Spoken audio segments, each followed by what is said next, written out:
আল্লাহ রাসূল সাল্লাল্লাহু আলাইহি সাল্লাম বলেন, যার মধ্যে তিনটি জিনিস পাওয়া যাবে সে ঈমানের স্বাদ পাবে। সেই তিনটি জিনিস কি?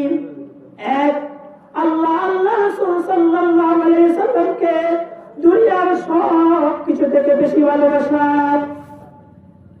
দুই নম্বর হলো কোন মানুষকে শুধুমাত্র একমাত্র আল্লাহর জন্য ভালোবাসা।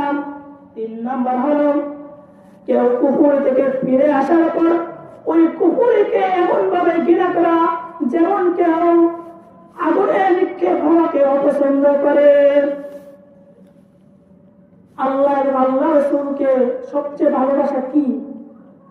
আল্লাহ এবং আল্লাহ রাসূলকে সবচেয়ে ভালোবাসা হলো দুনিয়ার টাকা পয়সা, চাকরি বাকরি, বিভিন্ন সব কিছু ছেড়ে আল্লাহ তাআলাকে ভালোবাসা।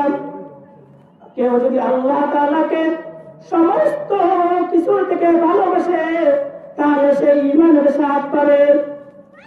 দুই নম্বর হলো কোন মানুষকে একমাত্র আল্লাহর জন্য ভালোবাসা, কোন রাজনৈতিক স্বার্থে নয়, কোন টাকা পয়সার স্বার্থে নয়, শুধুমাত্র সে আল্লাহকে মানে এবং আল্লাহকে ভয় করে, শুধু একমাত্র এই জন্য তাকে ভালোবাসে, তাহলে সে ঈমানের স্বাদ পাবে।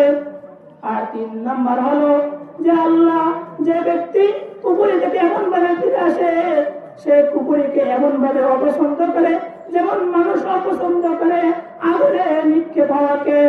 আর যার মধ্যে এই তিনটি জিনিস পাওয়া যাবে, যার মধ্যে এই তিনটি জিনিস পাওয়া যাবে তার নামাজের মধ্যে ভালো লাগবে, সালাতের মধ্যে ভালো লাগবে, রোজার মধ্যে ভালো লাগবে, কোরআন তেলাওয়াত করতে ভালো লাগবে, আর বিভিন্ন যত সমস্ত কাজ আছে সব কাজ করতে ভালো লাগবে।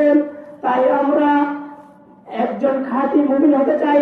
আল্লাহ পাক রব্বুল আলামিন যেভাবে আমাদেরকে দিক নির্দেশনা দিয়েছে, আল্লাহ রাসূল সাল্লাল্লাহু আলাইহি ওয়াসাল্লাম আমাদেরকে যেভাবে দিক নির্দেশনা দিয়েছে তার পথ অনুযায়ী আমরা চলার চেষ্টা করব।